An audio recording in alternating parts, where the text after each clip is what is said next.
नमस्कार दोस्तों, मैं रोहित मिश्रा आपके अपने परिवार ट्राई स्टार में स्वागत करता हूं। आशा करता हूं बच्चे आप सभी लोग बहुत अच्छे होंगे।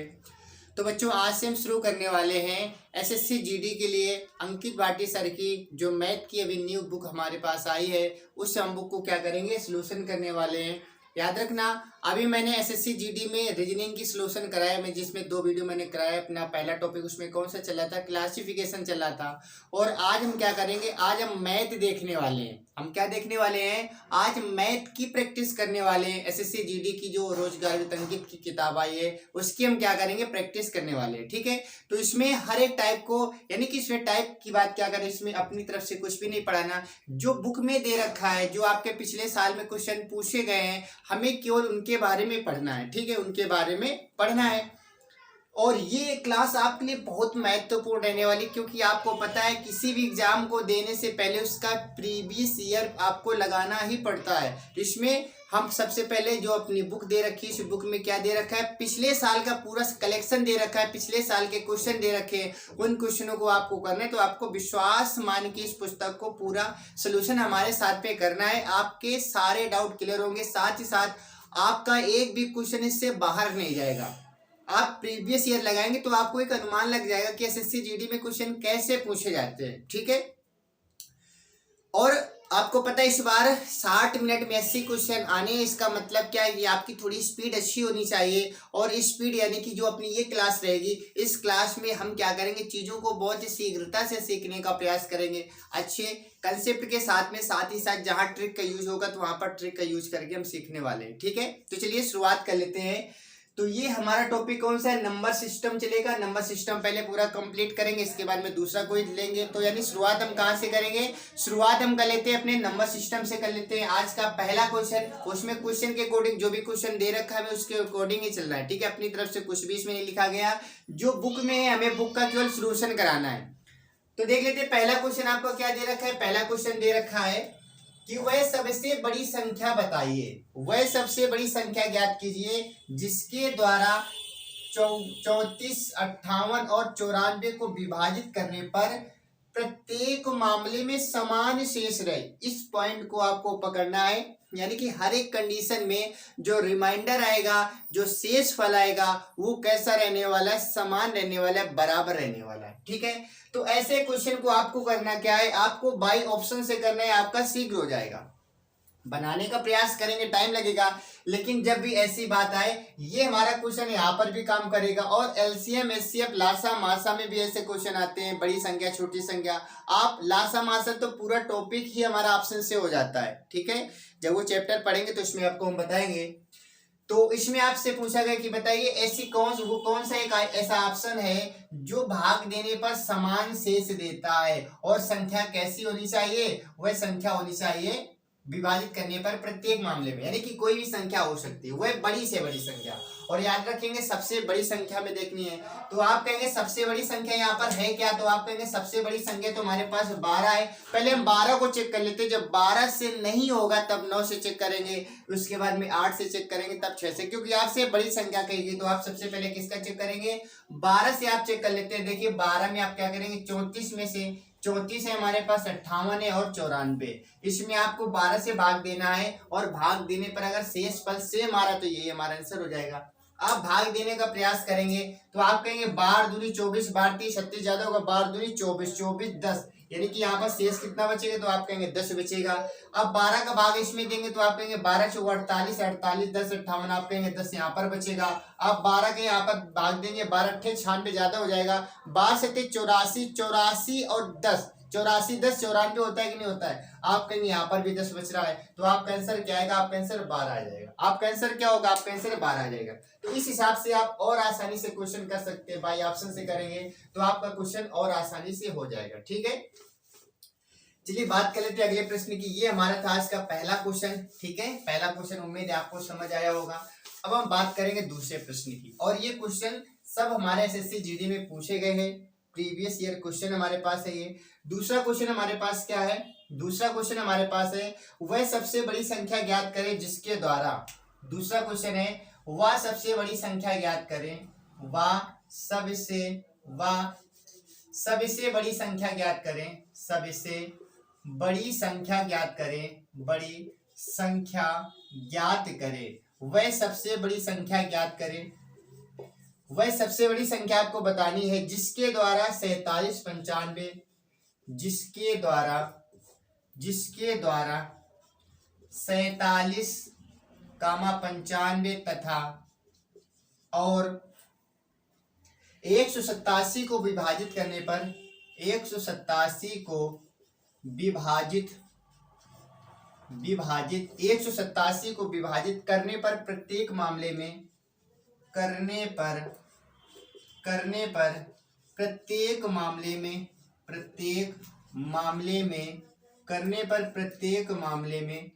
प्रत्येक मामले में समान शेष रहे, यानी सेम क्वेश्चन हो गया, समान शेष रहे। जैसे इसके पहले क्वेश्चन था वही क्वेश्चन हमारे पास फिर से आ गया। इसके 4 ऑप्शन दे रखे, 13 4 7 और 3, 13 4 7 और 3। ठीक है, इसमें आपको बताना है कौन सा राइट होगा, पहला ऑप्शन, दूसरा ऑप्शन, तीसरा, चौथा, ये 4 ऑप्शन हमारे पास है। इसे भी हम बाई ऑप्शन से करेंगे। सबसे पहले वह बड़ी से बड़ी संख्या, सबसे बड़ी संख्या देखनी है जिसमें भाग देना है, किसमें, 47 में, 95 में और 187 में। 47 95 187 में भाग देना, शेष कैसा होना चाहिए, समान होना चाहिए। देख लेते हैं भाग देकर। तो सबसे बड़ी संख्या आप कहेंगे, अभी यहाँ पर 13 का भाग इसमें देंगे, 13 3 39, 39 1 40, यानी कि कहीं ना कहीं 8 बचेगा, शेष 8 बचेगा।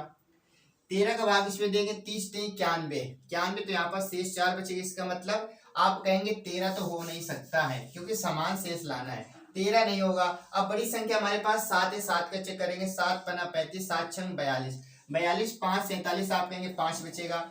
7 का भाग इसमें देंगे तो आप कहेंगे 30 3 91, 4 बचेगा यहाँ पर, तो ये भी हमारा गलत हो जाएगा, ये भी हमारा क्या होगा, गलत हो जाएगा, 7 भी गलत हो जाएगा। अब हम 4 का भाग दे देते हैं, 4 का भाग देंगे, तो जब आप 4 का भाग देंगे तो कितना आएगा, 4 एकम 4, यानी कि 11 चौको 44, आप कहेंगे 3 बचेगा। जब 4 का भाग देंगे तो कितना बचेगा, 3 बचेगा। 4 का भाग इसमें देंगे तो कितना बचेगा, तो आप कहेंगे 4 दूनी 8, 1 बचेगा, 15 हो जाएगा, 4 3 12, 3 बचेगा, बिल्कुल सही है। 4 का भाग इसमें आप देंगे, 4 चौको 16, 2 बचेगा, 27 हो जाएगा, 4 छंग 24 3 27, बिल्कुल सही है। यानी कि भाग 4 का भाग देने पर आएगा तो आपका आंसर कितना आएगा, 4 आएगा। यानी कि 4 का भाग आप देंगे तो आप क्या करेंगे, समान शेष प्राप्त करेंगे। ठीक है, तो आपका आंसर क्या हो जाएगा, फिर आपका आंसर 4 हो जाएगा। आपका आंसर क्या होगा, आपका आंसर 4 हो जाएगा। ठीक है, 4 आपका क्या होगा, राइट आंसर हो जाएगा। इसके बाद में बात कर लेते हैं सवाल नंबर 3 की। 1 2 समझ आ गया होगा आपको। अब सवाल नंबर 3 की बात कर लेते हैं। 3 में लिखा है, वह छोटे से छोटा वर्ग क्या है, वह छोटे से छोटा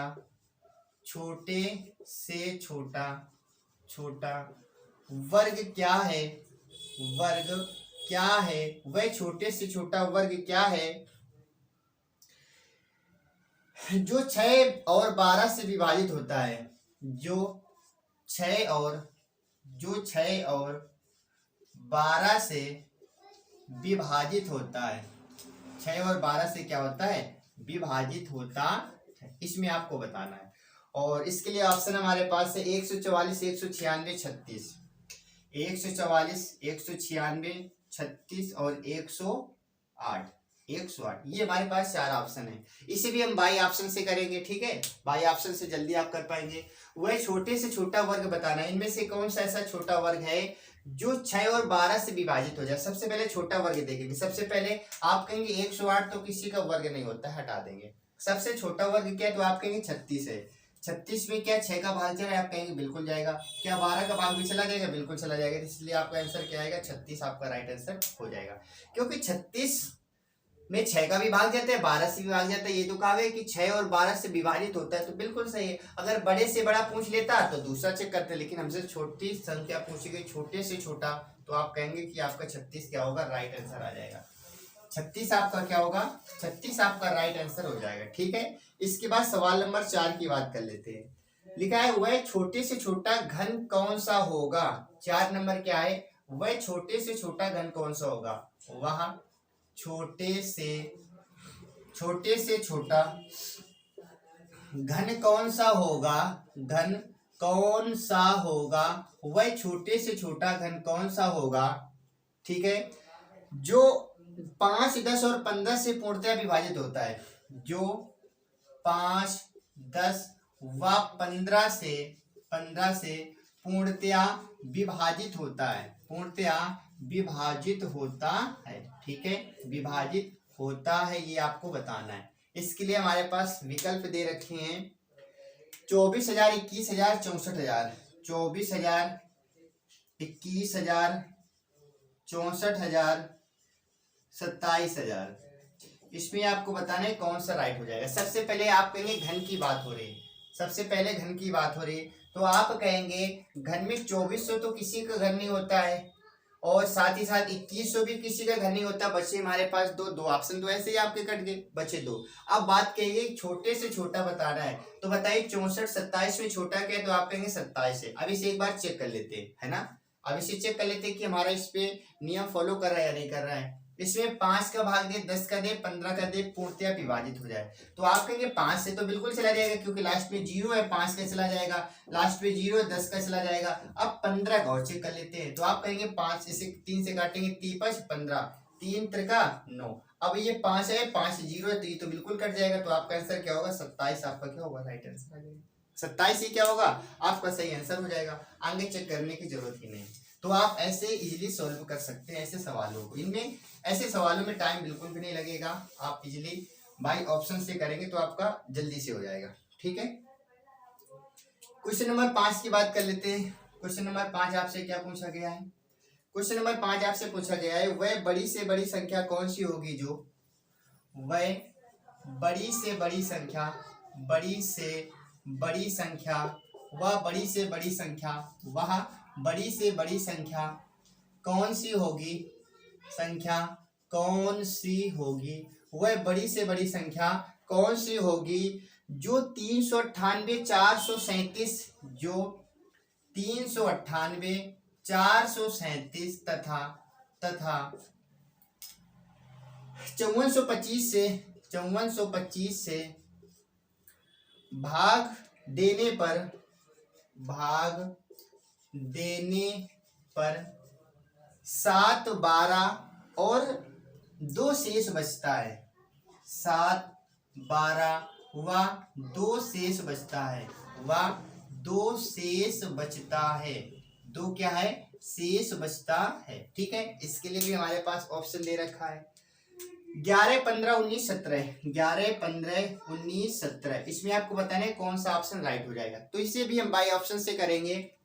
वह बड़ी से बड़ी संख्या बतानी, सबसे पहले बड़ी संख्या लेंगे, कौन सी होगी जो 398, 437 और 5425 में भाग देने पर क्रमशः 7, 12 और 2 शेष बचता है। आप कहेंगे सबसे बड़ी संख्या 19 पहले लेते हैं, किसे लेंगे, 19 का भाग देंगे, 7 बचना चाहिए। आप कहेंगे 19 दूना 38, 1 18, 19 से तो नहीं कटेगा, 19 से तो भाग देने पर 7 नहीं आएगा। अब चेक करेंगे आप 17 से चेक करेंगे, जब आप 17 से चेक करेंगे, 17 का भाग देंगे 398, आप कहेंगे 17 दूनी 34, 34 के बाद में बचेगा आपके पास कितना, 34 के बाद में 5 बचेगा, 58 हो जाएगा। और जब 17 का भाग देंगे, 17 ते 51, 51 7 58, बिल्कुल सही है, इसमें 7 का जा रहा है। अब 17 का आप चेक करेंगे 3 इसमें 437 में, तो 12 बचना चाहिए, चेक कर लेते हैं आप। 17 दूनी 34, 34 के बाद में बचेगा हमारे पास 9, यहाँ पर 97 हो जाएगा, और 17 का भाग देंगे तो यहाँ पर कितना आएगा, तो 17 दूनी 34 करेंगे, 34 9 बचेगा, 97 हो जाएगा। इसके बाद में 17 का भाग देंगे, 17 पूर 85, 85 और यहाँ पर 12 बचेगा, बिल्कुल सही है। तो यहाँ पर कितना बच रहा है, 12 बच रहा है। अब आप 17 का भाग किसमें देंगे, 5425 में देंगे। जब आप 5425 में देंगे तो ये भी पूरी तरह से कट जाएगा, यहाँ पर कितना आएगा, 2 आएगा, यानी कि आपका 17 क्या हो जाएगा, राइट आंसर हो जाएगा। आपका 17 क्या होगा, राइट आंसर हो जाएगा। ठीक है, इसके बाद में आप बात करेंगे अगले सवाल की। अब हम बात कर लेते हैं अगले सवाल की। अगला सवाल हमारे पास क्या दे रखा है, नेक्स्ट क्वेश्चन की हम बात कर लेते हैं। अगला प्रश्न आपसे क्या पूछा गया, क्वेश्चन नंबर आपको 5 तक समझ आ गए होंगे, मैंने 5 क्वेश्चन आपको बताए।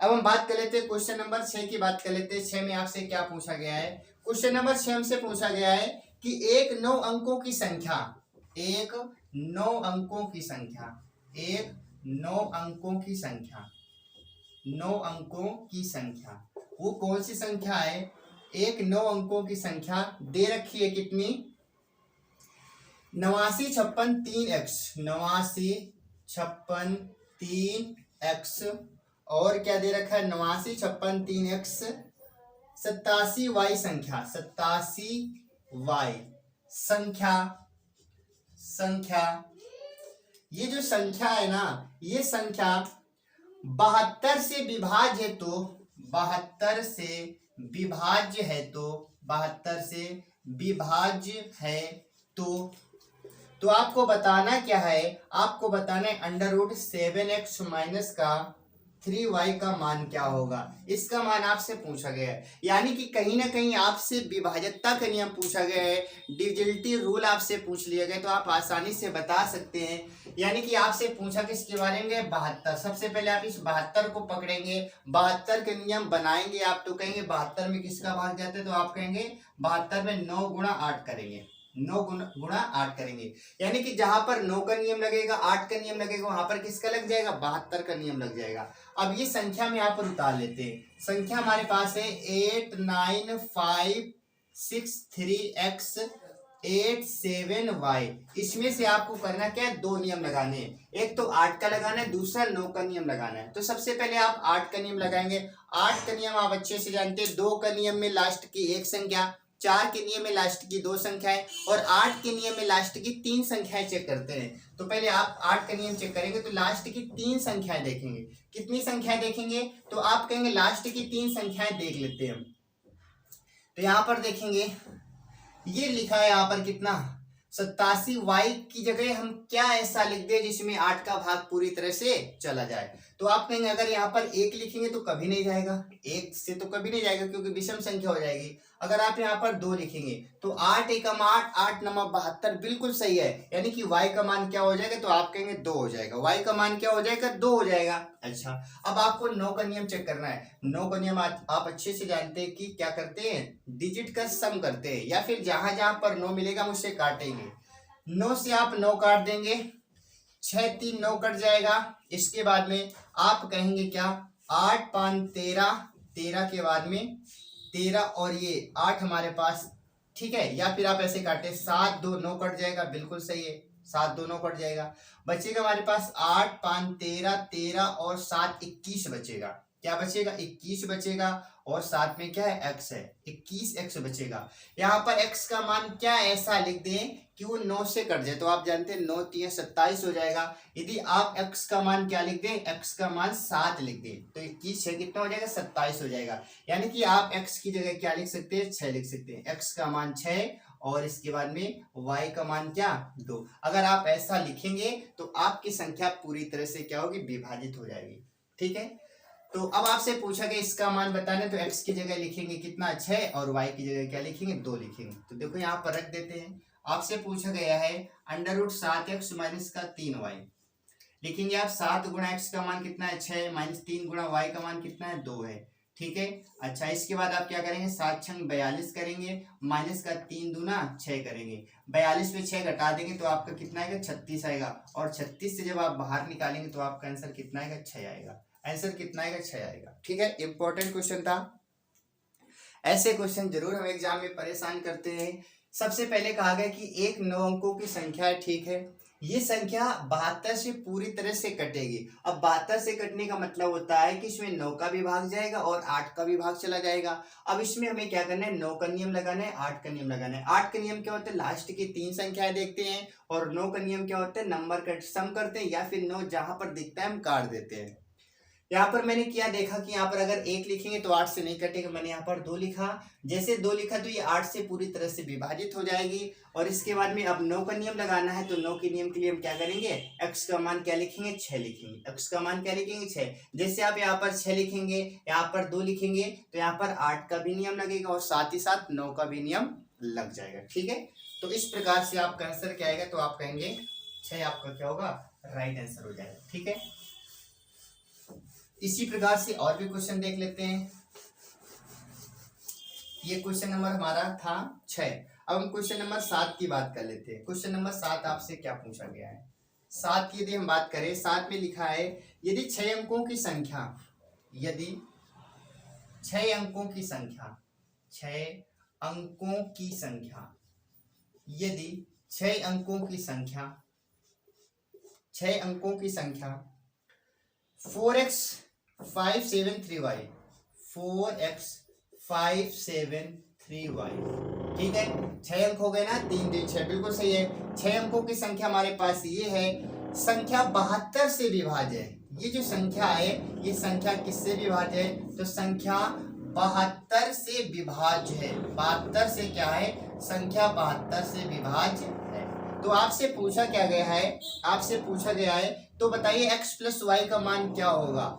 x प्लस वाई का मान क्या होगा? ये आपसे क्वेश्चन पूछा गया है। सिंपली इसके पहले जो सवाल किया था सेम सवाल हमारे पास यहाँ पर भी आ गया। इसमें भी 72 से पूछा गया तो आप किसका नियम लगाएंगे? आप कहेंगे 72 में तो 8 और 9 का नियम लगता है। किसका? 9 और 8 का नियम 72 में लगता है। तो आप क्या करेंगे? संख्या पहले उतारेंगे 4x 573y। इसमें आप क्या करेंगे? पहले 8 का नियम लगाएंगे। तो y की जगह क्या लिखे कि 8 से कट जाए? आप 1 लिखेंगे तो बिल्कुल भी नहीं कटेगा। अगर आप 2 लिखेंगे तो 8 9 72 12 हो जाएगा, नहीं कटेगा। आप 3 लिखेंगे बिल्कुल भी नहीं कटेगा। अगर आप 4 लिखेंगे तो यहाँ पर कितना हो जाएगा? 8 9 72 14 हो जाएगा, नहीं कटेगा। 5 लिखेंगे तो 5 में तो बिल्कुल भी नहीं कटेगा, है ना। अगर आप यहाँ पर 5 लिखेंगे तो नहीं कटेगा। अगर आप यहाँ पर 6 लिखते हैं 8 9 72, 1 बचेगा, 8 दूनी 16, बिल्कुल सही है। यानी कि y का मान कितना आएगा? तो आप कहेंगे 6। 8 9 72, 1 बचेगा और यहाँ पर 16 हो जाएगा। तो यहाँ पर कितना आएगा? इसका मतलब ये हमारा किससे कट जाएगा? तो आप कहेंगे ये जब 6 लिखेंगे तो यहाँ पर कट जाएगा, ठीक है। अच्छा, इसके बाद अब क्या करेंगे? अब यहाँ पर 8 का नियम तो लगा दिया। अब किसका नियम लगाना है? 9 का नियम लगाना है। 9 का नियम लगाना है तो देखो 5 4 9 कैंसिल हो गया हमारे पास। 5 4 9, 6 और 3 9 कैंसिल हो गया, बचा हमारे पास 7। और यहाँ पर क्या लिख दें कि 9 से कट जाए? तो आप कहेंगे x का मान 2 लिखेंगे। जैसे आप 2 लिखेंगे तो ये भी कट जाएगा। यानी कि x की जगह तो आपको 2 लिखना है और y की जगह आपको क्या लिखना है? 6 लिखना है। x की जगह 2, y की जगह 6। और आपसे पूछा गया कि मान बताइए इसका, तो आप क्या करेंगे? यहाँ पर तो आप लिखेंगे कितना? 2 और यहाँ पर क्या लिखेंगे? 6। आपका आंसर क्या आएगा? 8। 8 क्या होगा? आपका राइट आंसर आ जाएगा। तो आपको इसी सोच के साथ, इसी हिसाब से आपको भी ऐसे ही क्वेश्चन करना है तो आप बहुत आसानी से इसका आंसर निकाल सकते हैं, ठीक है। लेकिन आपको यहाँ पर कहीं ना कहीं विभाजकता के नियम याद होना चाहिए, तभी आप ऐसे इसे इतनी जल्दी से क्वेश्चन कर पाएंगे। अदरवाइज आपको ऐसे क्वेश्चनों में टाइम ज्यादा लगेगा। अब हम क्वेश्चन नंबर 8 की बात कर लेते हैं। ये अपना क्वेश्चन नंबर 7 था। क्वेश्चन 8 की बात कर लेते हैं। 8 में आपसे पूछा गया है यदि संख्या 6523, यदि संख्या 6523 यानी कि 65 23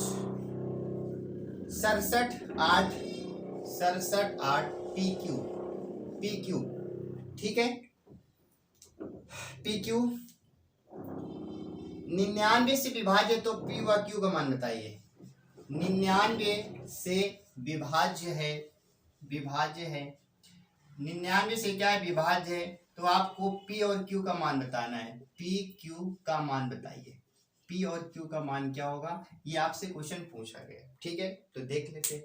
आप सबसे पहले देखेंगे भाग किसका देना है? 99। अच्छा, 99 का आप नियम बनाएंगे तो कौन सा बनेगा? 9 और 11 का। यानी कि जिसमें 11 का नियम लग जाए और 9 का नियम लग जाए, वहां पर किसका नियम लग जाएगा? तो आप कहेंगे 99 का लग जाएगा। ये संख्या उतारते हैं 6 5 2 3 6 7 8 PQ। इसमें आपको लगाना है 9 का और किसका? 11 का नियम लगाना है। तो आप सबसे पहले 9 का नियम लगा लेते हैं। किसका लगाएंगे? 9 का लगाएंगे। तो आप कहेंगे कि 6 3 9 ऐसे काट देंगे, या याद रखना है 6 3 9। 7 2 9 ऐसे काट देंगे। अभी 9 का नियम लगा रहे हैं। 7 2 9 कट गया, बचा हमारे पास कितना? आप कहेंगे 6 5 11 और 8 19। कितना आया? 19 आ गया। 19 आया। अब इसके बाद आप क्या करेंगे? 19 आ गए हमारे पास। अब P और Q का कुछ ऐसा मान लिखें जिससे हमारा 9 का नियम लग जाए। P Q का मान ऐसा कुछ लिखें। और सवाल में क्या बोला गया था? P यहाँ पर Q से शायद बड़ा है ना। अच्छा, ऐसा कुछ नहीं बोला गया, कोई दिक्कत नहीं। तो देखो यहाँ पर इतना तो आप समझ गए। अच्छा, आप पहले क्या करें? आप पहले लगाएं 11 का नियम, क्योंकि 9 का नियम लगाएंगे एक साथ 2 मान मानना थोड़ा सा मुश्किल हो जाएगा। आप 11 का नियम जानते हैं, अल्टरनेट चलता है। ये इसके साथ जाएगा, ये इसके साथ जाएगा, ये इसके साथ जाएगा और ये इसके साथ चला जाएगा, ठीक है। ये तो किसका होता है? 11 का नियम होता है। ये हमारा इसके साथ जाएगा, फिर ये इसके साथ जाएगा और इसके साथ चला जाएगा। तो आप यहाँ पर सम करेंगे 6 2 8, 8 6 14, 14 और 8 कितना होता है, तो आप कहेंगे 22 और साथ में क्या है क्यू, तो आप कहेंगे 22 प्लस का क्यू बनेगा, 22 प्लस का क्यू। ठीक है, इसके बाद में आप देखेंगे दूसरा मान क्या है, आप कहेंगे 5 3 8, 8 7 15 और साथ में क्या है पी, तो आप कहेंगे 15 प्लस का पी बनेगा। 11 का नियम क्या होता है, 11 का नियम ये होता है अल्टरनेट चलते हैं, अल्टरनेट का सम करते हैं और दोनों का आपस में अंतर निकाल लेते हैं। अंतर यदि 0 आए या फिर 11 के पहाड़े में 11 लिखा हो, 22 लिखा हो, 33 44 55 66 ये 88 से 70 ऐसा लिखा हो, तो हमेशा 11 से विभाज्य होता है। ठीक है, अच्छा अब यहाँ पर आपको 11 से काटना है, तो Q का मान क्या ऐसा लिखे, P का मान क्या ऐसा लिखे, या तो 0 आ जाए या तो फिर 11 का पहाड़ा लिखा हो। तो आप ये कहेंगे कि यहाँ पर यदि हम ऐसा कर दें, क्या यदि हम ऐसा यहाँ पर करें कि यहाँ पर अगर हम 1 लिख दें, अगर हम Q की जगह 1 लिख दें तो 22 से 23 हो जाएगा। ठीक है, अगर हम P की जगह, अब इसे 23 बनाना है तो 15 हमारे पास पहले से है, 15 और 8 कितना होता है 23 होता है, 15 8 कितना होता है 23 होता है। एक तो ये नियम हमारे पास है, अगर Q का मान 1 लिखे, P का मान 8 लिखे तो ये 11 से तो कट जाएगा, लेकिन आपको यहाँ पर भी चेक करना पड़ेगा 9 का भी भाग जाना चाहिए, किसका 9 का भाग जाना चाहिए। तो यहाँ पर अब 9 का भाग चेक कर लेते हैं, यानी कि 9 के भाग, तो देखो पहले 6 3 हमारे पास 9 कट गया और इसके बाद में, ठीक है, या फिर हम क्या करते हैं सबको जोड़ लेते हैं, 6 3 पहले काट देते हैं, 6 3 हमारे पास कट गया, इसके बाद में ये 5 2 7 ये भी कट गया हमारे पास, बचा हमारे पास 5 6 11 और 8 कितना 19 बचा हमारे पास, कितना बचा 19 बचा।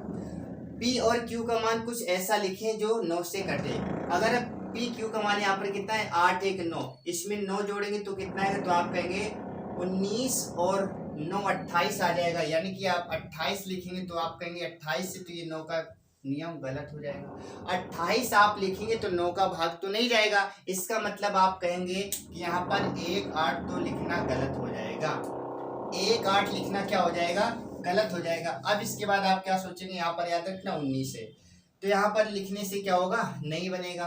अच्छा अब इससे बनाना है, इसमें अगर हम 2 जोड़ दें 24 हो जाएगा, और इसमें कितना जोड़ दें, आप कहेंगे इसमें 15 और 9 इसमें जोड़ दें, अगर इसमें हम 9 जोड़े इसमें 2 जोड़े तो यहाँ पर 24 हो जाएगा, यहाँ पर भी 24 हो जाएगा। अच्छा 19 हमारे पास ये है, 19 2 21, 21 9 कितना होता है 30 होता है, फिर से 9 से नहीं कटेगा, तो ये भी हमारा क्या होगा गलत हो जाएगा, ये भी क्या होगा हमारे पास गलत हो जाएगा। ठीक है, अच्छा अब इसके बाद आपको सोच, ऐसे आपको नंबर लिखने पड़ेंगे, ठीक है, कैलकुलेटिव क्वेश्चन होता है, ऐसे आपको लिखना पड़ता है। अब यहाँ पर आप क्या करेंगे, अगर इसे हम 0 मान लेते हैं, अगर इसे हम 0 मान लेते हैं तो आप कहेंगे 22 ही बना रहेगा। अच्छा इसमें 22 बना है तो आप क्या कहेंगे, इसमें 7 जोड़ दें, बिल्कुल सही 7 जोड़ देंगे, तो बताइए यहाँ पर आएगा 22, यहाँ पर 22 आएगा, अब यहाँ पर 7 जोड़ेंगे तो आप कहेंगे 19 में 7 जोड़ेंगे तो कितना आएगा 19 7 26 हो जाएगा, 19 7 कितना आएगा, तो आप कहेंगे 26 आ जाएगा। ठीक है, 19 7 कितना आएगा 26 आएगा, तो 26 तो नहीं कटेगा, 15 7 22 होता है, बिल्कुल सही है, और यहाँ पर 22 ही तो आ रहा था, सही है, तो इसका मतलब ये तो नहीं कट रहा है। ठीक है, नंबर एक बार देख लेते हैं, संख्या हमारे पास क्वेश्चन नंबर 8 नंबर में पी व क्यू का मान बताना है, 65 23 67 8, 65 23 67 8 पी क्यू है ना, पी क्यू सही है। तो इसके बाद में अब देखेंगे 0 रखने से भी नहीं आ रहा है, ठीक है, 0 रखने से भी नहीं आ रहा है। अब इस पे आप क्या लिखेंगे, अब इस पे आप ये लिख सकते हैं क्या, अगर यहाँ पर हम लिख दे 5 तो ये 27 हो जाएगा, अगर यहाँ पर लिखिए 5 27 हो जाएगा। ठीक है, और यहाँ पर क्या करें, इसे 27 बनाने के लिए 12 आप लिख दें, 12 और 12 5 17 इसमें जोड़ेंगे तो कितना आएगा 9 7 16 हो जाएगा, यहाँ पर 36 आ जाएगा, 9 चौको 36 बन गया, 9 7 16 यहाँ पर 36 बिल्कुल सही है। तो आप कहेंगे यहाँ पर 5 लिखे, यहाँ पर क्या लिखिए 12 लिखे, Q का मान 5 और P का मान कितना लिखेंगे आप 12 लिख देंगे। जैसे आप इतना करेंगे तो बताइए यहाँ पर नियम हमारा बिल्कुल सेटिस्फाई हो जाएगा, लग जाएगा। अब हमसे पूछा गया था P और Q का मान बताइए, 5 और 12 आपका क्या होगा राइट आंसर आ जाएगा, 5 और 12 आपका क्या होगा राइट आंसर आ जाएगा। ठीक है, ये आपका क्या होगा राइट आंसर आ जाएगा। तो ये क्वेश्चन नंबर हमारा कौन सा था, क्वेश्चन नंबर 8 था। ठीक है, क्वेश्चन नंबर 8 आपको समझ आ गया होगा। क्वेश्चन नंबर 8 के बाद में अब हम बात करेंगे क्वेश्चन नंबर 9 की। यदि संख्या हमारे पास, अच्छा क्वेश्चन नंबर 8 हो गया, ठीक है। अब हम क्या करेंगे, क्वेश्चन नंबर 8 तक ही रखते हैं, बाकी की क्लास हम क्या करेंगे, बाकी की क्लास देखेंगे नेक्स्ट क्लास में, ठीक है। तो ये हमारी मैथ की प्रैक्टिस नंबर पहली थी, ठीक है, एसएससी जीडी के लिए। तो आप इसमें बताएं कि ये क्लास कैसे